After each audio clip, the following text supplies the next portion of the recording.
So it is, what's the time? It's 8:45. Fish in the background.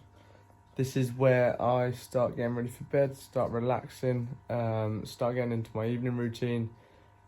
Usual day for me, up at 4:30, getting ready for clients at 5:30, 6, then do my own training. So yeah, I start getting ready for bed now, TV's off, start settling down, write down any thoughts and planning my next day, planning what I need to do tomorrow.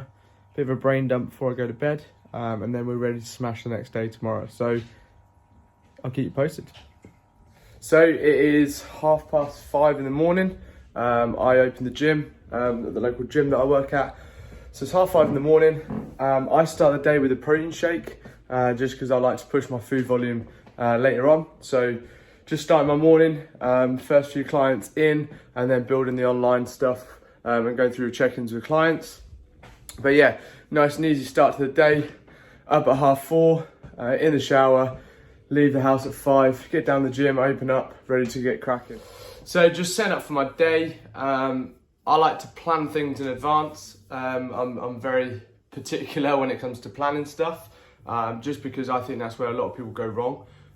They don't have much structure to their days, and it gets to the end of the day and they're like, whoa, I haven't eaten properly, I haven't hit my macros or whatever it may be, haven't trained today, haven't gone for a walk, haven't hit my steps, because they haven't got a structure in place or a plan in place that helps create that environment.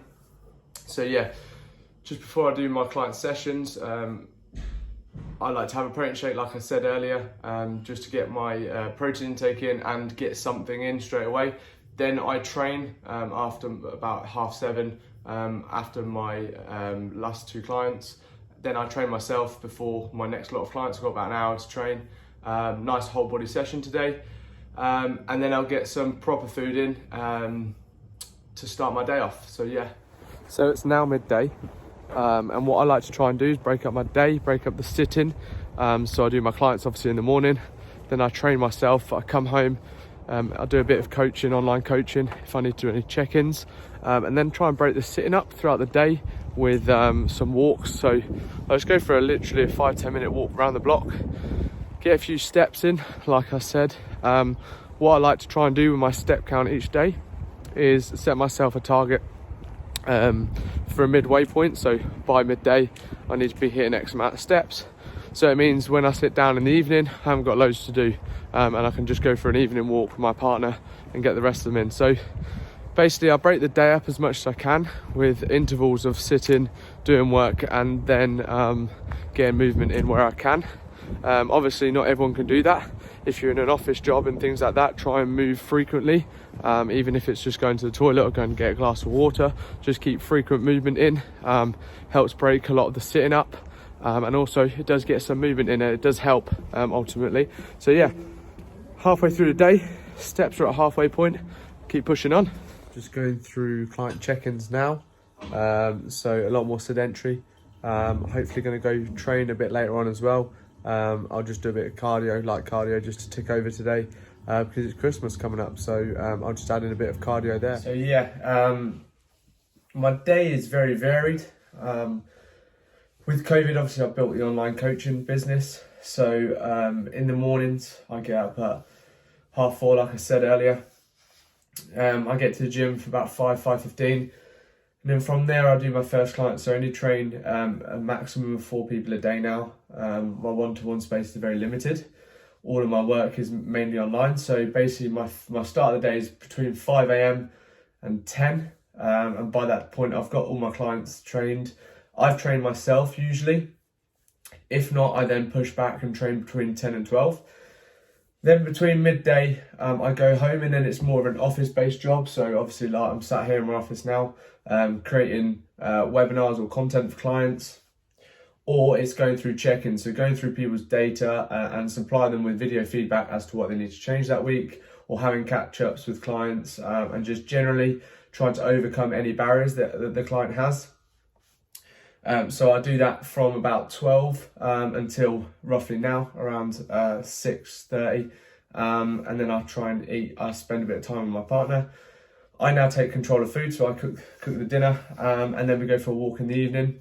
and then I start to settle for bed around 7:30, 8, start getting into an evening routine, and then try and plan my day for the next day. So I know what I'm trying to achieve. Now, one thing with planning your next day is you're never always going to hit it. So what I'm trying to do is set myself 3 things that are non-negotiable for that day. So things I have to get done, whether it be from a physique goal, so a body composition goal, or business goal, or a personal goal. I just try and set 3 things that I need to get done that pull me close to that overall goal, whether it be 1 month's time, 12 months time, whatever it may be, whatever the goal is significant to you. I would really recommend people doing this sort of strategy. So yeah, that's been the overall the day so far. I wanted to document this because people think as a PT coach that we have we don't, well, it's easy for us to maintain a good condition or hit our goals. And typically as a PT, you are working from 5 a.m. in the morning till roughly 7, 8 o'clock at night. When I was doing more one-to-ones, I was flat out throughout the day. I was doing 5 a.m. till 9 p.m. Monday to Friday. And then sometimes I'd even do a Saturday morning. So your own training gets pushed back as well. You also have to do the programming and check-ins. So you end up working 80, 90-hour weeks, and it is physically demanding. The only advantage to it is you're doing a lot of steps. So the steps point of view, it's really easy. When lockdown hit, I found it a lot harder, obviously because I weren't doing 15, 20,000 steps a day because I weren't training clients. I was doing 8 to 10,000 steps a day. Now that was a significant decrease in my overall output per day. And I actually started on putting quite a lot of weight over that period of the start of lockdown because of that change. And I had to change something to counteract that. So obviously then I started tracking my steps and setting myself a dead on target because I wasn't consciously moving that much, subconsciously moving that much. I had to make it a conscious thought and a conscious effort to get my movement up. So that's why I then started setting myself a step target to hit and achieve. And that's where the results then started to come back and started to push on from there. So you do need to take everything around you. It's all circumstantial, it's all individual, it's all based around what's going on in your life at that present moment. You do have to adjust the strategy as you go along. And one thing, there's a quote that I love: what gets measured gets managed. And it's so true. It's like anything.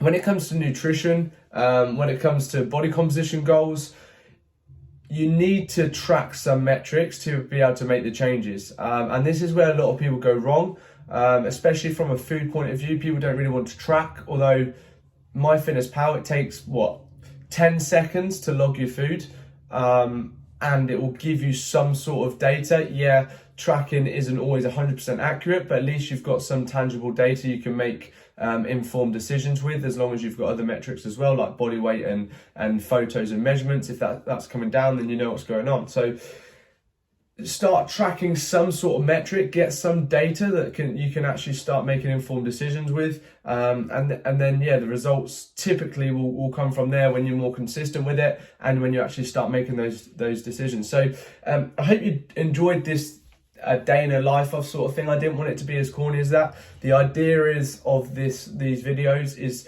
for you guys to see that we are human as well. We go through the same barriers as you guys. We have the same problems as you guys, and just what our thought processes are around that and how we maintain a general overall health and fitness and body composition to keep pushing forward, and how we actually achieve our transformation goals as time goes on. And what I am actually going to do from January is I'm going to start documenting my road. I've called it Road to Wedding. So what my transformation is going to be, and how my programming will work and how my nutrition will work. And basically, yeah, if you guys want to join me on this journey, you can. So I hope you enjoyed this video. I'm looking forward to documenting a lot more. If you have any questions, please feel free to message me on Instagram or email me or on Facebook. I don't mind which. I'm always happy to help.